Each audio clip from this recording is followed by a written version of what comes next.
বাড়িতে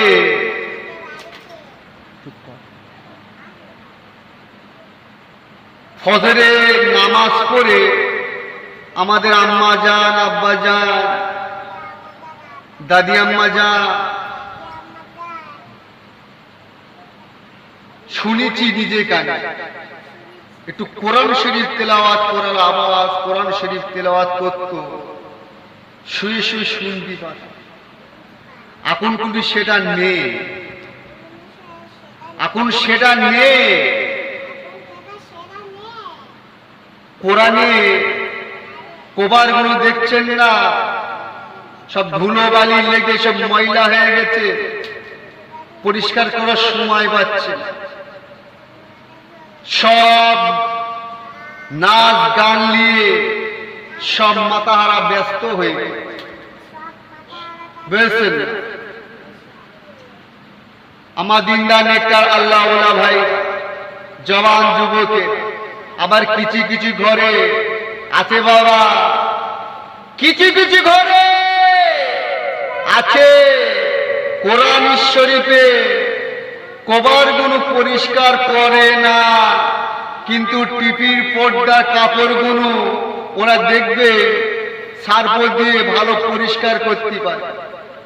আবার কিছু কিছু ঘরে আমার মা বোনেরা, কিছু কিছু ঘরে ছেলেদের দেখে বললে কচি এইদিকে আসে, তো এইদিকে আসে, এইদিকে এসে বাবা যাও তো এই কোরআন শরীফ গুলো নিয়ে মাদ্রাসায় গিয়ে দিয়ে এসে, মসজিদ মাদ্রাসায় গিয়ে দিয়ে এসে দিয়ে এসে চিন্তা করে। আর ঘরের মুসলমানের ছেলে মেয়েরা, বাড়া তরুণীরা, প্রেমিকেরা আল্লাহ পাকের কোরআন শরীফ গুলো বাচ্চাদের হাতে দিয়েছে। কোরআন শরীফ মাদ্রাসায় মসজিদে গিয়ে দিয়ে এসে যা, আল্লাহ রহমতের জিনিসগুলো ঘরের থেকে বার করে দিয়ে সব মাদ্রাসায় মসজিদে গিয়ে দিয়ে এসেছে। আর যত রকমের নোংরা নোংরা জিনিস সব ঘরের মধ্যে তুলছে, টিপি সুন্দর করে সাজিয়ে রেখেছে পর্দা দিয়ে।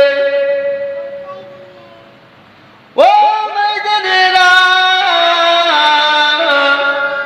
আমার আল্লাহ পাক, আমার আল্লাহ পাক আল্লাহর কোরআন শরীফটা হেফাজত করে নেবে, হেফাজত করে নিয়ে আল্লাহ পাক কোরআন শরীফের লেখাগুলো আল্লাহ পাক আসমানে তুলে নেবে।